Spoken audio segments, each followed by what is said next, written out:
नमस्कार, India news में आपका स्वागत है। मैं हूं संभव शर्मा। मेरे साथ उत्तराखंड हाईकोर्ट के पूर्व जज जस्टिस लोकपाल सिंह मौजूद हैं कॉन्स्टिट्यूशन क्लब में। सर, बहुत महत्वपूर्ण मुद्दा, प्रवर्तन निदेशालय ईडी वर्सेस ममता सरकार।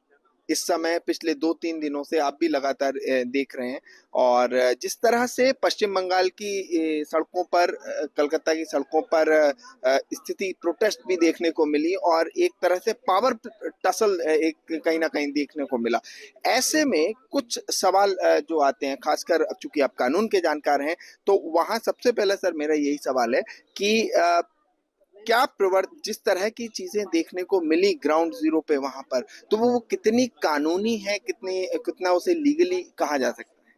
देखिएगा, जहाँ तक एनफोर्समेंट डायरेक्टरेट का सवाल है, उसको अपने कार्य को आगे बढ़ाने के लिए जहाँ भी उनको कोई सूचना मिलती है कि किसी आदमी ने लॉ का वायलेशन किया है, उनके पास इस तरह के धन संपदा अर्जित की है या कोई गैरकानूनी कार्य कर रहे हैं, तो उनको अपने रेड करने का अधिकार है।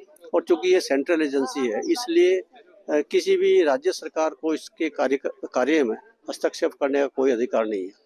जब इस तरह की एजेंसियां अपना काम करती हैं, तो वो एक सीक्रेट मोड में जाकर काम करती हैं, क्योंकि उनको पता है कि जैसे ही कोई भी इंफॉर्मेशन मिलती है तो उसी पर वो रेड करती हैं। बट जब इस तरह का हिंड्रेंस क्रिएट हो जाता है, उस हिंड्रेंस के बाद में वो लोग अलर्ट हो जाते हैं और एविडेंस को डिस्ट्रॉय कर देते हैं, तो पर्पज ऑफ जो रेड है वो खत्म हो जाता है। ये ममता जी ने किया, वो बहुत ही दुर्भाग्यपूर्ण है। इससे दो एजेंसियों के, जहाँ तक ईडी का सवाल है और स्टेट पुलिस का सवाल है, दो एजेंसियों के बीच में टकराव हो गया। एक एजेंसी राज्य सरकार की एजेंसी है, पुलिस एजेंसी वहाँ की, और उसने ईडी के ऑफिसर्स के साथ दुर्व्यवहार किया, उनके साथ मारपीट की, उनको अरेस्ट किया, जो कि कहीं भी संविधान में इसकी सही नहीं ठहरा। अब इसी से सर सवाल एक उठता है, क्योंकि आम जनमानस के दिमाग में ये सवाल है, उनके बिहाफ पे मैं पूछ रहा हूँ आपसे, क्या प्रवर्तन निदेशालय ईडी के जो अधिकारी हैं, उनको स्टेट पुलिस, जो राज्य सरकार है, राज्य की पुलिस है, क्या वो उनके खिलाफ एफआईआर या कोई एक्शन ले सकती है? क्या अरेस्ट हो सकता है? क्या पावर्स हैं राज्य सरकार के पास और पुलिस के पास प्रवर्तन निदेशालय के अधिकारियों के खिलाफ कार्रवाई करने की? राज्य सरकार की पुलिस के पास ईडी ऑफिसर्स के खिलाफ जांच करने का, एफआईआर दर्ज करने का कोई अधिकार नहीं है। बट चूंकि वहाँ एक विशेष तरह की शासन सत्ता चल रही है और वहाँ की शासन के दबाव में ही वहाँ की लोकल पुलिस ने ईडी के ऑफिसर्स के खिलाफ जो एफआईआर दर्ज की है और उनके साथ मुकदमा कायम किया है, वो विदाउट जुरिडिक्शन है।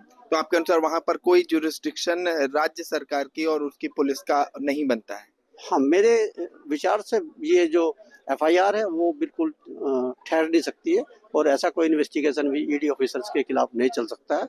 जैसे ही मामला हाई कोर्ट में जाएगा तो ये एफआईआर क्वैश हो जाएगी। बहुत बहुत धन्यवाद जस्टिस लोकपाल सर, हमसे बात करने के लिए और अपने विचार साझा करने के लिए।